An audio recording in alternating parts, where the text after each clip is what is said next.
नमस्कार मित्रांनो, सोपे घरगुती उपाय या आमच्या यूट्यूब चॅनलमध्ये आपले स्वागत आहे।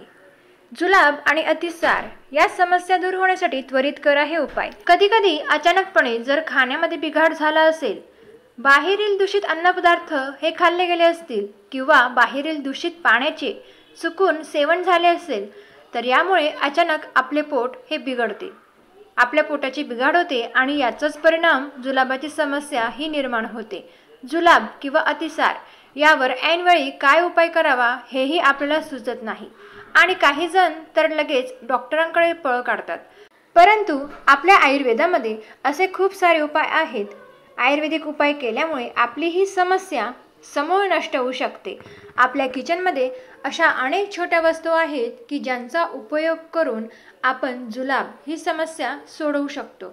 तर जुलाब, अतिसार ही समस्या जर तुम्हाला उत्पन्न झाली असेल तर कोणते आपण छोटे असे आयुर्वेदिक उपाय करू शकतो? चला तर जाणून घेऊयात याबद्दल खालीलप्रमाणे। नंबर 1, अद्रक हे प्रत्येकाच्याच घरात असते। जुलाब अथवा अतिसारची समस्या जर तुम्हाला निर्माण झाली असेल तर लगेच तुम्ही अद्रकचा चहा करून त्याचे सेवन करावे। त्वरित तुम्हाला या समस्येपासून आराम मिळू शकतो। नंबर 2, 1 ते 1.5 चमचा जिरे पाण्यामध्ये उकळून त्याचे सेवन करावे किंवा जिरे पाण्यामध्ये भिजत ठेवून त्या पाण्याचे सेवन करावे।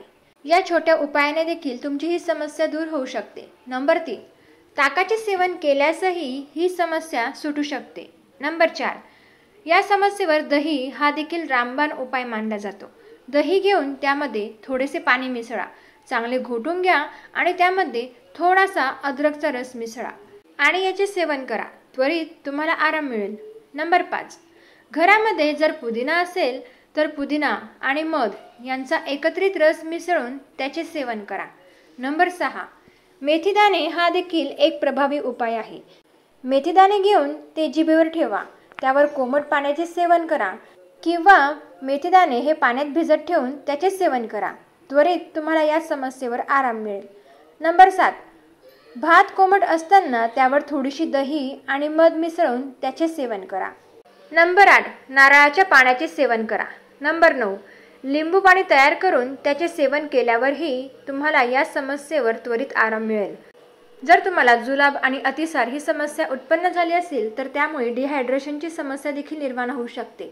त्यामुळे ही समस्या निर्माण झाल्यास तुम्हाला तुमचे शरीर हे हायड्रेट ठेवण्याकडे जास्तीत जास्त लक्ष द्यावे लागेल। जास्तीत जास्त पाणी प्या, यामध्ये तुम्ही कोमट पाण्याचा समावेश करू शकतात। नारळ पाणी तसेच फळांचे देखील अधिक सेवन करा। अशा वेळेस मात्र तुम्ही अल्कोहोलयुक्त आणि कॅफेन यांसारखे पदार्थ सेवन करणे शक्यतो टाळावे।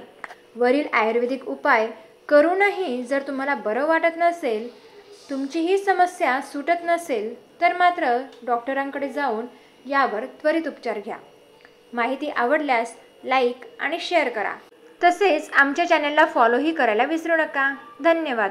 असेच आयुर्वेदिक उपचार जाणून घेण्यासाठी नक्कीच आम्हाला फॉलो करा।